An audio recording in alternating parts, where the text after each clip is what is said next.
तो hello everyone and welcome back to my channel. तो आज हम बात करेंगे ब्रिक इंस्टेम बेंगलोर की लेटेस्ट रिसर्च वैकेंसीज के बारे में। ब्रिक इंस्टेम यानी institute for stem cell science and regenerative medicine, department of biotechnology, government of India के अंडर एक प्रीमियम रिसर्च इंस्टीट्यूट है जो स्टेम सेल बायोलॉजी, रीजनरेशन और डिजीज रिसर्च पर काम करता है।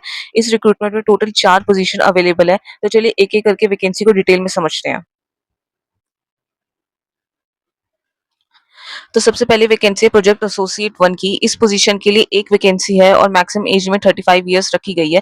अब हम बात करते हैं क्वालिफिकेशन की। तो कैंडिडेट के पास मास्टर्स डिग्री नेचुरल साइंस होनी चाहिए या फिर इंजीनियरिंग, टेक्नोलॉजी, मेडिसिन में बैचलर्स डिग्री वाले कैंडिडेट्स भी अप्लाई कर सकते हैं। अगर आप MSc biotechnology, life and biomedical या किसी भी रिलेटेड फील्ड से हैं तो आप इस पोजीशन के एलिजिबल हैं। तो अब हम बात करते हैं सैलरी की। तो नेट क्वालिफाइड कैंडिडेट को 31,000 प्लस एचआरए पर मंथ मिलेगा और नॉन नेट कैंडिडेट को 25,000 प्लस एचआरए पर मंथ मिलेगा। अब हम बात करते हैं एक्सपीरियंस की। तो इस वैकेंसी में कोई minimum years of experience mandatory नहीं है। इंस्टीट्यूट को ऐसे कैंडिडेट चाहिए जिनका बैकग्राउंड सेलुलर और मॉलिक्यूलर बायोलॉजी में हो। बेसिक कंप्यूटेशन स्टैटिस्टिकल स्किल्स भी प्रेफर्ड है।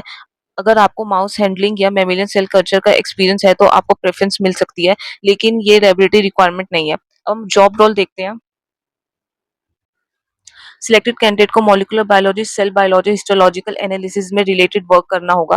रिसर्च एक्टिविटी में mammalian cell culture, animal handling, immunostaining, image analysis, computation analysis में शामिल होना होगा। कैंडिडेट को ऑनगोइंग रिसर्च प्रोजेक्ट में कंट्रीब्यूट करना होगा, नई टेक्निक्स ऑप्टिमाइज करनी होगी और लेबोरेटरी रिकॉर्ड्स मेंटेन करने होंगे। ये पोजीशन उन कैंडिडेट के लिए बहुत अच्छी है जो रिसर्च करियर स्टार्ट करना चाहते हैं और लेबोरेटरी स्किल्स डेवलप करना चाहते हैं। अब हम टेनर और लास्ट डेट देख लेते हैं। तो कॉन्ट्रैक्ट इनिशियली 11 मंथ्स का होगा और परफॉर्मेंस बेसिस पर भी एक्सटेंड हो सकती है। एप्लीकेशन की लास्ट डेट है 31 अगस्त 2026। अब हम बात करते हैं दूसरी वैकेंसी की, सीनियर रिसर्च फेलोशिप की। तो इस रिक्रूटमेंट में टोटल 2 वैकेंसीज है और एज लिमिट 35 ईयर्स है। अब हम बात करते हैं क्वालिफिकेशन की। तो कैंडिडेट के पास एमएससी लाइसेंस विद केमिस्ट्री होना चाहिए और नेट क्वालिफाइड मैंडेटरी है। एक्सपीरियंस की बात करें तो मिनिमम 4 ईयर का लेबोरेटरी एक्सपीरियंस रिक्वायर्ड है। कैंडिडेट को mouse handling, dissection, tissue processing का प्रैक्टिकल एक्सपीरियंस होना चाहिए। हम टेक्निकल स्किल्स की बात करें तो कैंडिडेट को एक्सपीरियंस होना चाहिए in vitro muscle cell culture का, वेस्टर्न ब्लॉट का, क्यूआर पीसीआर का, आईएचसी का, कॉन्फोकल माइक्रोस्कोप का। साथ ही ईएम इमेजिंग के लिए सैंपल प्रिपरेशन, माइटोकॉन्ड्रिया आइसोलेशन का एक्सपीरियंस भी रिक्वायर्ड है। प्रोजेक्ट का फोकस है small molecule enhancement of mitochondrial function, यानी रिसर्चर्स नेचुरल मॉलिक्यूल्स को आइसोलेट और मॉडिफाई करेंगे और देखेंगे कि माइटोकॉन्ड्रिया के फंक्शन को कैसे इंप्रूव करते हैं। तो research cell culture isolated mitochondrial mouse model पर परफॉर्म करा जाएगा। हम सैलरी की बात करें तो 42,000 प्लस एचआरए पर मंथ मिलेगा और इसकी लास्ट डेट होगी 23 अगस्त 2026। अब हम तीसरी वैकेंसी की बात करते हैं। तो ये वैकेंसी है जूनियर रिसर्च फेलोशिप की। तो ये पोस्ट सिर्फ एक ही वैकेंसी और एज लिमिट 35 ईयर्स की है। तो अब हम क्वालिफिकेशन की बात करते हैं। तो कैंडिडेट के पास मास्टर्स डिग्री होनी चाहिए और masters degree immunology, biotechnology, life science, biological and zoology, development science और कोई भी रेलेवेंट बायोलॉजिकल साइंस फील्ड में होनी चाहिए। अब हम एक्सपीरियंस की बात करें तो कैंडिडेट का मिनिमम 1 ईयर का रिसर्च एक्सपीरियंस होना चाहिए।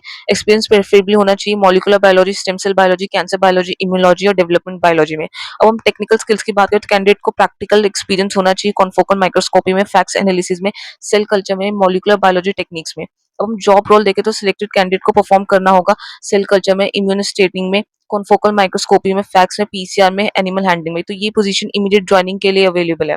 तो हम टेनर और लास्ट डेट की बात करें तो ये कॉन्ट्रैक्ट 12 मंथ्स का होगा और ये एक्सटेंड भी हो सकता है as per the performance of the candidate. और एप्लीकेशन की लास्ट डेट है 31 अगस्त 2026। अब हम चौथी वैकेंसी डिस्कस करते हैं। तो ये पोजीशन है पोस्ट डॉक्टोरल फेलोशिप की और इस पोजीशन में सिर्फ एक ही वैकेंसी है और इसमें कोई एज लिमिट मेंशन नहीं की गई है। अब हम क्वालिफिकेशन देख लेते हैं। तो कैंडिडेट के पास पीएचडी या एमडी, पीएचडी ये सब होनी चाहिए। रेवेलेंट फील्ड में होनी चाहिए मॉलिक्यूलर मेडिसिन है, molecular biology, development biology, stem cell, tissue engineering, human physiology, animal physiology, cell physiology में। अब हम एक्सपीरियंस की बात करें तो कैंडिडेट को एनिमल हैंडलिंग और स्मॉल सर्जरीज का एक्सपीरियंस होना चाहिए। मॉलिक्यूलर बायोलॉजी, कॉन्फोकल इमेजिंग और फैक्स टेक्नोलॉजीज का एक्सपीरियंस होना चाहिए। अब हम जॉब रोल की बात करें तो सिलेक्टेड कैंडिडेट को wet lab research, cell and tissue culture, animal experiments, data analysis, scientific presentation, review article, research publication में कंट्रीब्यूट करना होगा। ये रोल एक्सपीरियंस रिसर्चर्स के लिए डिजाइन किया गया है जो इंडिपेंडेंट रिसर्च करना चाहते हैं। अब हम टेनर और लास्ट डेट की बात करें तो ये कॉन्ट्रैक्ट 11 मंथ्स का होगा और ये रिन्यूएबल भी हो सकता है। तो इस प्रोसेस की लास्ट डेट है 27 अगस्त 2026। एप्लीकेशन प्रोसेस की बात करें तो सभी कैंडिडेट को ऑनलाइन मोड में सबमिट करना होगा। कैंडिडेट को एक सिंगल पीडीएफ बनाने की जिसमें उनका सीवी, एक पेज मोटिवेशन लेटर और मिनिमम दो रेफरीज का कॉन्टैक्ट डिटेल सबमिट करना होगा। एप्लीकेशन फीस निल है, आपको कोई एप्लीकेशन फीस नहीं देनी है। तो अब भी हमने आपको 4 वैकेंसीज़ बताई हैं, तो अगर आप एलिजिबल हैं तो ऑफ़िशियल नोटिफ़िकेशन केयरफुली रीड करके लास्ट डेट से पहले ज़रूर अप्लाई करना। तो ऐसी ही latest life science job, fellowship और रिसर्च अपॉर्च्युनिटीज़ के अपडेट हम इस चैनल पे देते रहेंगे। तो thank you for watching. All the best for your applications.